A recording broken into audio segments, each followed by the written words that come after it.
Дали сака да влезе во НАТО или не, дали сака да влезе во Европска унија или не и под кои услови. Ние тоа, односно владеачките елити, тоа во ниту еден момент не праша, за разлика на пример од цивилизирани пристојни словенци, поранешни бечки конјушари, кои си го прашаа народот, сакате да влеземе или не. Инаку јас сум лично, ако ме прашате, против влегувањето во Европска унија, затоа што во НАТО пактот, од причина што со нив станавме окупатори. Никогаш Македонија у животот не била окупатор, еве последниве години сме окупатори во најмалку две држави во светот. Ви благодарам, 60 секунди. Јас би сакал прашањето за влез на Македонија во НАТО да го насочам во следнава насока. Во последно време очигледно е дека НАТО е чекалница, односно прва врата што се отвора пред влезот во Европска унија. Неспорно е дека Македонија има консензус и меѓу граѓаните дека сакаме да влеземе во Европска унија.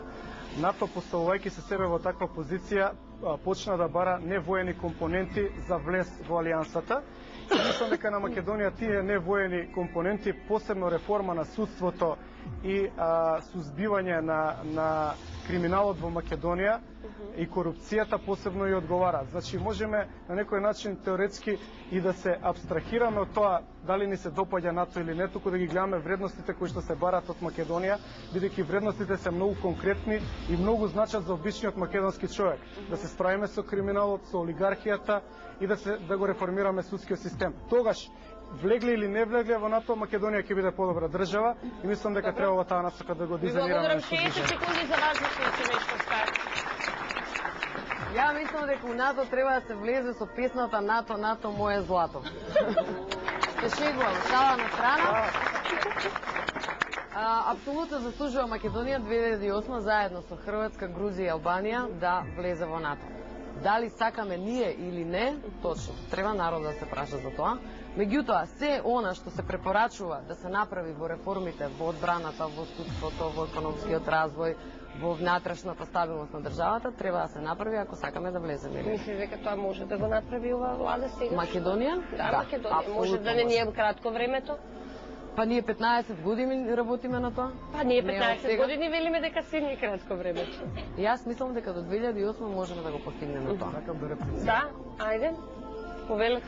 Не мислам дека 15 години работиме на сузбивање на криминалот и корупцијата и посебно на реформа во судскиот систем, но мислам дека од некои чекори што ги гледаме последниве неколку месеци имаме шанси до 2008 да направиме радикални чекори. Во спротивно, ако се конформираме 2008 ништо не правиме со НАТО. Добро, ви благодарам. Имате уште нешто да дадете?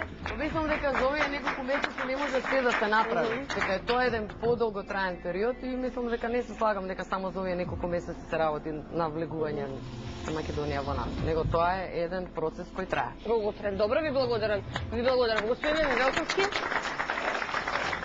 откако ги разделите по 50 евра на публиката, некако ми скласнавте. Па се, немам за сите прашања пари. Вака сега, зошто Сенатот, да речеме, на САД едногласно нели изгласа дека треба и Македонија да биде во пакетот за влез и така натака. Колку е